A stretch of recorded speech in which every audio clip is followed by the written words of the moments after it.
Қайырлы күн. Бүгінгі сабақтың тақырыбы стандарттық қосымшалар.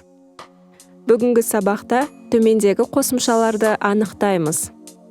Телефон, хабарламалар, камера, галерея. Олар стандарттық қосымшалар тобына кіреді. Және смартфон қосылған кезде олар жұмыс үстелінен төмен орналасқан. Егер сізде кейбір қосымшалар болмаса, оны түзету оңай. Мысалы, көріп отырғаныңыздай, менде төменгі топта камера қосымшасы жоқ. Сізге керегі жұмыс үстелінен қажет қосымшаны тауып, оны нұқып, босатпай, өзіңізге ыңғайлы орынға жылжыту. Топтан қажет емес қосымшаны алып тастау үшін дәл сол әрекетті қайталаңыз. Оны басып, оны жібермей жұмыс үстеліне жылжытыңыз. Телефон бағдарлама, кіріс немесе шығыс шақыруларды жасауға арналған. Таңдаулы немесе топ бөлімдері нөмірді жылдам теру үшін керек. Таңдаулыға нөмірді қосу үшін қосу батырмасын басу жеткілікті. Соңғы бөлімі немесе басқаша оны ақырғы деп те атайды. Бұл бөлімде кіріс немесе шығыс шақырулар көрініп тұрады. Байланыстар бөлімі бұл сақталған байланыстар тізімі. Байланысқа телефон нөмірлерін қосу үшін мынандай қадамдарды жасауымыз қажет. Бірінші қадам.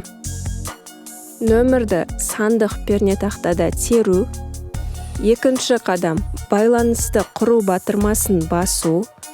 Үшінші қадам. Бос алаңдарды толтырамыз. Төртінші қадам. Сақтау батырмасын басамыз. Егер сіз қате жіберген болсаңыз, немесе нөмірді қалай түзетуге болады? Бірінші қадам. Қарындаш пен қағаз түріндегі батырманы басыңыз. Екінші, өңдеу жасау. Үшінші, белгішені басу арқылы сақтаңыз. Нөмірді қалай жоюға болады? Бірінші, сақталған контактыны басыңыз. Екінші, қарындаш пен қағаз түріндегі батырманы басыңыз. Үшінші, астына қарай түсеміз. Төртінші, контактыны жою батырмасын басыңыз. Енді қоңыраулар қойындысына өтейік. Бұл бөлімде шығыс және кіріс қоңыраулар көрсетіледі. Қойындының астында барлық қоңырауларды сұрыптайтын мәзір бар. Мұнда сіз қабылданбаған қоңыраулар, шығыс қоңыраулар, қабылданған қоңыраулар және тағы басқалар тізімін көре аласыз. Сізді құттықтаймын. Біз телефон қосымшасын қарастырдық. Егер сізде сұрақтар туындаса, оларды түсініктемелерге жазыңыз. Хабарламалар. Хабарламалар қосымшасы белгішені басқаннан кейін біз өзімізді хабарлама ағынында табамыз. Көбінесе бұл әртүрлі хабарламалар, ескертулер, белгілі бір компаниялардың акциялары, оған жауап қайтарудың қажеті жоқ. Хабарлама жіберу үшін бірінші, қосу белгісін басыңыз. Екінші, контактының телефон нөмірін алушы өрісіне енгізіңіз. Үшінші, немесе кішкентай адам белгішесін басу арқылы оны контактілер тізімінен таңдаңыз. Төртінші, мәтіндік хабарлама өрісіне мәтінді енгізіңіз. Бесінші, осы батырманы басыңыз, сол арқылы хабарлама жіберіңіз. Енді алушы сізге жауап берсе, хабарламалар осы жерде көрсетіледі. Камера. Камера қолданбасы. Камера белгішені басу арқылы іске қосылады. Содан кейін экранда сыртқы камерадан алынған сурет көрсетіледі. Экранның жоғарғы жағында біз қарастырмайтын параметрлер, сүзгілер бар.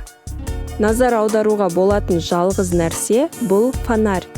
Оны қосу үшін бізге найзағай түріндегі жарлықты шертіп, мәзірден фонарикті таңдау керек. Оны өшіру үшін өшіру немесе мәзірден өшіру керек. Фото деген жазу осы ақ батырманы басу арқылы суретке түсуге болатындығын білдіреді. Содан кейін ол сіздің телефоныңыздың жадында сақталады. Түсірілген суретті ашу үшін біз осы батырманы басамыз.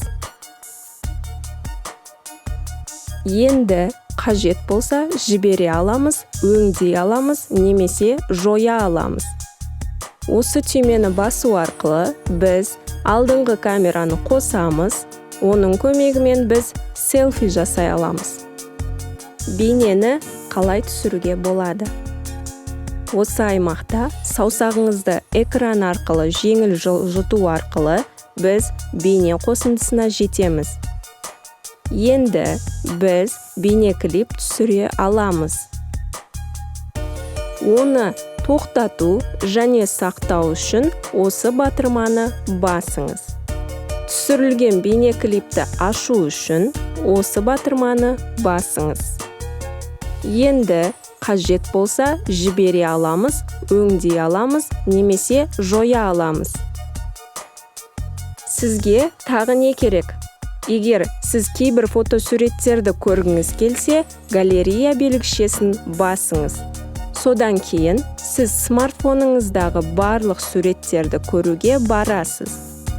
Фотосуреттерді әртүрлі альбомдарда орналастыруға болады.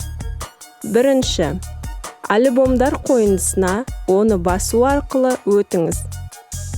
Екінші, қосу белгісін басыңыз. Үшінші, біздің альбомға ат қойыңыз. Окей пернесін басыңыз. Төртінші, ұсынылған тізімнен фотосуреттерді немесе бейнелерді таңдаңыз. Бесінші, қос белгіні таңдаңыз. Алтыншы, орындалатын әрекетті таңдаңыз, жылжыту немесе көшіру. Жетінші, көріп отырғаныңыздай, біздің альбом сәтті сақталды. Альбомға қосымша фотосуреттер қосу үшін бірінші, альбомды енгізіңіз. Екінші, 3 нүктені басыңыз. Содан кейін біз мәзірге жетеміз. Үшінші, тізімнен объектілерді қосу тармағын таңдаңыз. Төртінші, ұсынылған тізімнен фотосуреттерді немесе бейнелерді таңдаңыз. Бесінші, қос белгіні басыңыз. Алтыншы, орындалатын әрекетті таңдаңыз, жылжыту немесе көшіру. Жетінші, көріп отырғаныңыздай альбомға фотосурет сәтті қосылды. Осылайша қажет болса, қажет суретті тез табу үшін фотосуреттерді сұрыптау ыңғайлы. Бүгінгі сабағымыз аяқталды. Комментарий жазып, каналға тіркелуді ұмытпаңыздар. Келесі сабақта көріскенше.